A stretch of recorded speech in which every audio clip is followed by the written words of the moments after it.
قدیم، بے ترتیب اور جوشیلی، یہ تینوں چیزیں یہاں پر نظر آتی ہیں۔ پلس یہ کہ جیسے جیسے اسلام آباد کے اوپر ذمہ داری بڑھتی ہے، راول پنڈی پر اس کا بوجھ دکھائی دیتا ہے۔ جیسے جیسے اب آج کی موجودہ اگزامپل کے طور پہ دیکھ لیں، جیسے جیسے آپ کو اسلام آباد میں مذاکرات کے حوالے سے ایک ذمہ داری بڑھتی ہوئی نظر آ رہی ہے، پنڈی پر بوجھ کس طرح کا نظر آ رہا ہے، تنگی نظر آ رہی ہے، راستے بند نظر آ رہے ہیں، سیکیورٹی کے ایشو نظر آ رہے ہیں۔ تو جیسے جیسے اسلام آباد کے اوپر ذمہ داری کا بوجھ پڑتا ہے، راول پنڈی کے اوپر اس کا بوجھ پڑتا ہے، اور اس کا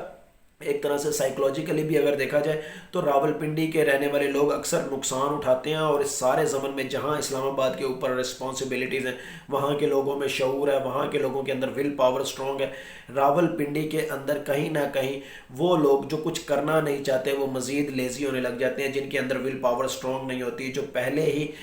جسے کہتے ہیں نا کہ حجتیں ان کے پاس ڈھیر ہوتی ہیں اور کام کرنے کے لیے ان کے پاس سستی ہوتی ہے، وہ مزید لیزیسٹ ہو جاتے ہیں اگر وہ ایڈجسٹ نہیں کر سکتے، اگر وہ اپنی ول پاور کو سٹرونگ نہیں کرتے تو وہ اس علاقے کے اندر مزید لیزی ہو جاتے ہیں، اور وہ سمجھتے ہیں کہ شاید راول پنڈی اور اسلام آباد ان کے رہنے کے لیے بنا ہی نہیں۔ مطلب اس کا ساتھ سمپل سا ایک مطلب ہے کہ راول پنڈی اور اسلام آباد لیزیسٹ لوگوں کے لیے نہیں ہے، جو بہانے بناتے ہیں، جو آرگیو کرتے ہیں کہ ہم یہ نہیں کر سکے، اس وجہ سے نہیں کر سکے، اس وجہ سے نہیں کر سکے، یا یہ ہو گیا یا وہ ہو گیا۔ اسلام آباد اور پنڈی ان کے رہنے کے لیے جگہ نہیں ہے۔ پلس یہ کہ اسلام آباد کے حوالے سے اگر دیکھا جائے، پنڈی کے حوالے سے اگر دیکھا جائے تو پنڈی میں جو اکثریت آبادی کے جب وہ اسلام آباد کی جانب موو کرتی ہے، جیسے اسلام آباد کی حدود میں داخل ہوتی ہے، ایک کلچرل شوق ان کو ضرور لگتا ہے، نفسیاتی ہیجان بھی ان کو ضرور پیدا ہوتا ہے۔ وہ ایڈمنسٹریٹیولی بھی ہو سکتا ہے، وہ فیشن یا گلیمر کے اعتبار سے بھی ہو سکتا ہے، وہ کسی بھی اور آئیڈیالوجی کے اعتبار سے ہو سکتا ہے، لیکن اس سارے زمن میں بھی نقصان صرف اور صرف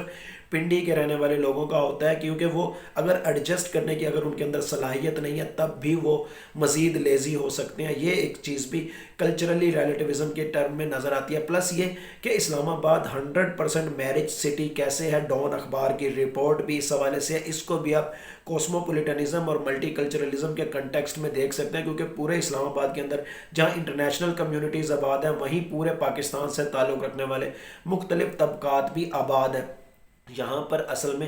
کیونکہ مختلف طبقات آباد ہیں، ایک تو خاندانی دباؤ کم ہوتا ہے، برادریوں سے گمنامی ہوتی ہے، دائیں والا بائیں کو نہیں جانتا، بائیں والا دائیں کو نہیں جانتا۔ پلس یہ کہ اگر رشتہ دار ہیں بھی وہ اپنے اپنے کام میں رہتے ہیں، ایک دوسرے کے اوپر توجہ تو وہ تب دینا جب وہ لیزی ہوں، جب وہ کوئی کام نہ کر سکیں۔ یہاں پر لیزی لوگوں کی تو جگہ ہی نہیں ہے، یہاں پہ لیزی لوگ سروائیو ہی نہیں کر سکتے، یہاں پر تو کام کرنا پڑتا ہے، ایکٹیویزم بہت زیادہ ہے۔ تو اسی وجہ سے ایک تو گمنامی ہوتی ہے برادریوں کے درمیان میں، پلس یہ کہ خاندانی دباؤ کم ہوتا ہے۔ پھر یہاں کے رہنے والے لوگ کیونکہ پیچھے مرگلا کے پہاڑ ہیں اور پہاڑ ایک سائڈ پر ہوں تو ول پاور سٹرونگ ہوتی ہے، ڈیسیژن میکنگ پاور سٹرونگ ہوتی ہے، تو یہاں پر رہنے والے لوگ اپنے فیصلے خود کر سکتے ہیں۔ اب فیصلہ سازی چاہے انفرادی اعتبار سے ہو، چاہے شادی کے اعتبار سے ہو، چاہے ملکی اعتبار سے ہو، یہاں پر ہر طرح کی فیسیلیٹیشن اور ہر طرح کی آہنگی اسپرچولی آپ کو ملتی ہوئی دکھائی دیتی ہے۔ اب کیریئر کے حوالے سے یا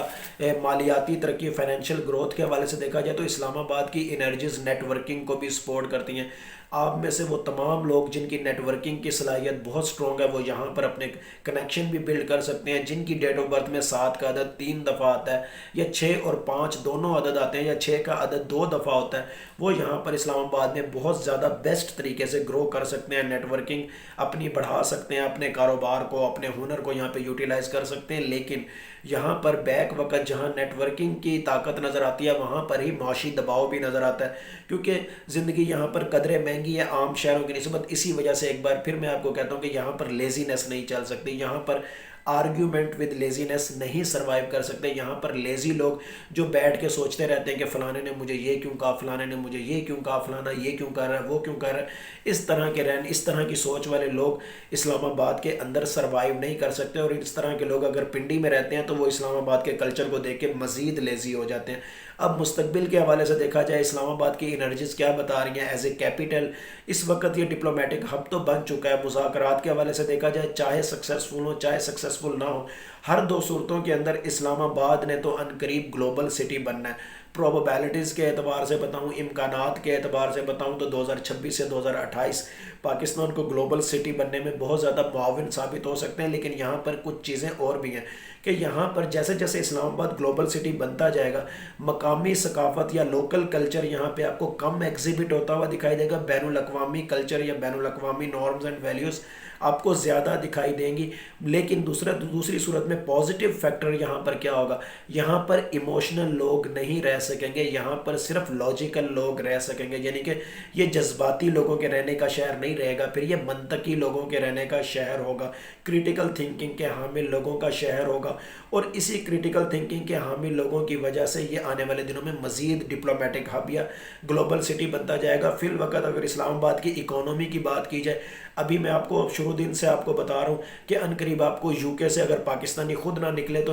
نکال دیے جائیں گے، اور وہ آئرلینڈ کی جانب یا کینیڈا کی جانب ہجرت کرنے پر مجبور ہوتے ہوئے نظر آئیں گے۔ اسی طرح دبئی اور ابوظہبی کے بارے میں بھی بتا چکا ہوں، بحرین کے بارے میں بھی بتا چکا ہوں، سعودی عرب کے بارے میں بھی بتا چکا ہوں، پچھلے سال مارچ اپریل سے یہ پریڈکشنز کر رہا ہوں۔ اور یہاں سے جو لوگ بے دخل ہوں گے یا خود علاقے چھوڑیں گے، وہ ان کی وجہ سے،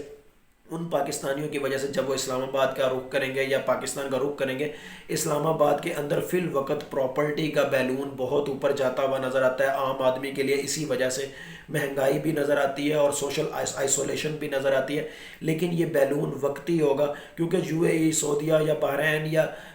یو کے سے جو پاکستانی آ رہے ہوں گے، وہ یہاں پر سوچیں گے کہ ہم پراپرٹی خریدیں، اور ان کی وجہ سے یہاں پر ریٹ بہت زیادہ بڑھ جائے گا، اصل قیمت وہ نہیں ہوگی۔ لیکن جب اگست کے بعد حالات آہستہ آہستہ نارملائز ہوں گے یا ڈالر آہستہ آہستہ نیچے آئے گا، روپیہ آہستہ آہستہ اسٹرینتھن ہوگا، تو پھر یہ لوگ جو ابھی جو جذباتی انداز میں جائیدادیں خریدیں گے یا پراپرٹی خریدیں گے یا پراپرٹی کو جوئے کی صورت میں یوٹیلائز کر رہے ہوں گے، یہ سارے پھر سر پہ ہاتھ ماریں گے یا دیوار میں ٹکریں ماریں گے، جو بھی آپ ان کو سمجھیں۔ لیکن ایسے موقع پر جواری لوگوں کا بہت زیادہ نقصان ہوگا جو پراپرٹی کو جوئے کے طور پہ یوٹیلائز کرتے ہیں، چاہے وہ پراپرٹی ڈیلر ہیں، چاہے وہ باہر سے پاکستانی جو واپس پاکستان آ رہے ہوں گے اور جذبات میں آ کے یہاں پر پراپرٹی خریدیں گے، ان کی وجہ سے عام لوگوں کو بھی نقصان ہوگا، لیکن بعد میں ان لوگوں کو بھی اس جذباتیت کی وجہ سے نقصان ہوگا۔ لیکن الٹیمیٹلی اسلام آباد نے گلوبل سٹی بننا ہے، یہ کریٹیکل تھنکنگ کے حامل لوگوں کا شہر رہ جائے گا، یہاں پر ول پاور بھی بہت سٹرونگ ہوگی، اور کہیں پہ بھی آپ چلے جائیں، جہاں پر بھی کسی گاؤں، کسی شہر،